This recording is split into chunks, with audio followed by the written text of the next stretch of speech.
Assalamualaikum warahmatullahi wabarakatuh. Alhamdulillah, pada pagi hari ini Allah masih beri kita kesehatan dan Ibu harap kalian semua dalam keadaan sehat dan dapat mengikuti pelajaran kita pada hari ini. Untuk memulai pembelajaran kita, marilah sama-sama kita berdoa terlebih dahulu. Bismillahirrahmanirrahim. Raditu billahi rabban wa bil islami dina wa bi Muhammadin nabiyya wa rasula. Rabbi zidni ilman warzuqni fahman. Baiklah anak-anak ibu sekalian, pada hari ini kita akan pelajari materi kita tentang beriman kepada kitab-kitab Allah. Tujuan pembelajaran kita pada hari ini adalah yang pertama sekali menjelaskan tentang pengertian iman kepada kitab-kitab Allah. Yang kedua, mengidentifikasi nabi atau rasul penerima kitab-kitab Allah. Yang ketiga, menganalisis cara beriman kepada kitab-kitab Allah. Yang keempat, menelaah sikap orang beriman kepada kitab-kitab Allah. Selanjutnya, marilah kita melihat tentang pengertian bagaimana beriman kepada kitab-kitab Allah. Yang pertama, iman. Iman artinya percaya. Sedangkan iman kepada kitab-kitab Allah adalah mempercayai dengan sepenuh hati bahwa Allah Subhanahu wa Ta'ala telah menurunkan beberapa kitab kepada para rasulnya yang berfungsi sebagai penuntun kepada umat manusia dalam menjalani kehidupannya.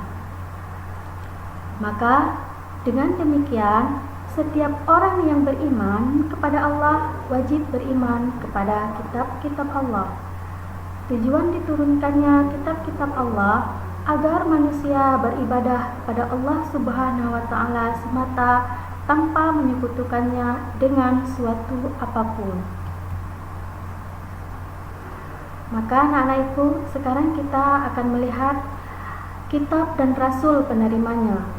Yang pertama sekali adalah kitab Taurat, diturunkan kepada Nabi Musa alaihissalam, turun di Mesir untuk Bani Israel, berisi tentang 8 larangan dan 2 perintah.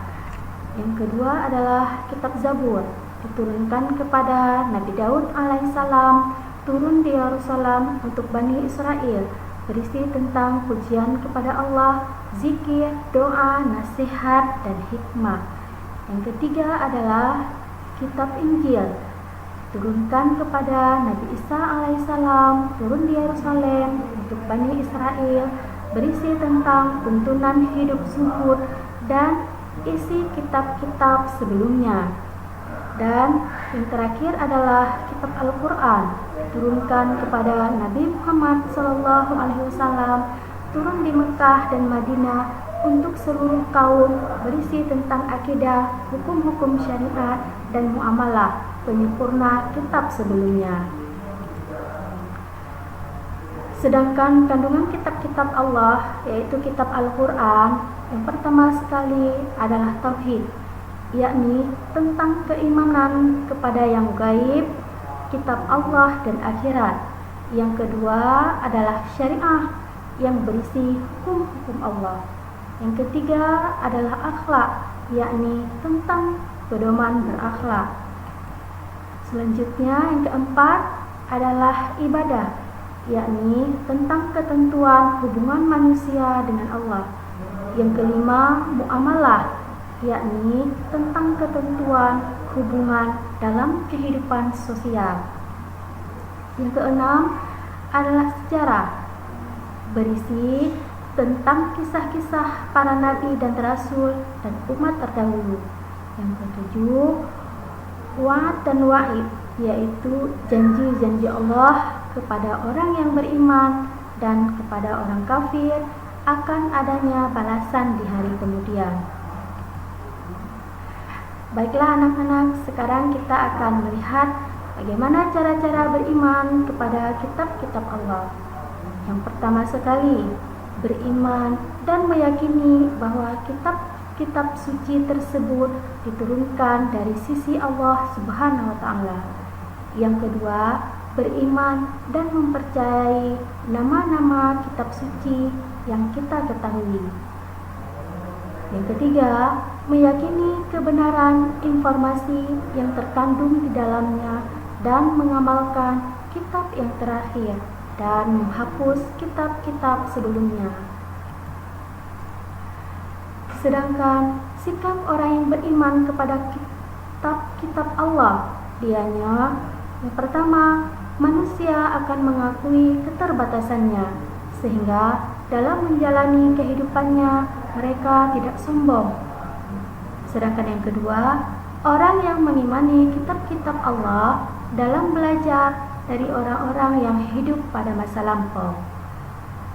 Yang ketiga, orang-orang yang mengamalkan isi kitab terlihat dari sikap kesehariannya, yaitu bersikap jujur, amanah, bersyukur, bertanggung jawab, disiplin, dan sebagainya.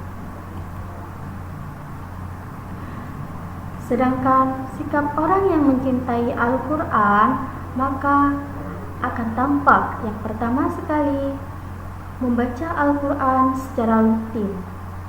Yang kedua, memahami isi Al-Quran. Yang ketiga, mengamalkan dalam kehidupan sehari-hari. Demikianlah pembelajaran kita pada hari ini. Ibu akhiri, wabillahi taufiq wal hidayah. Assalamualaikum warahmatullahi wabarakatuh.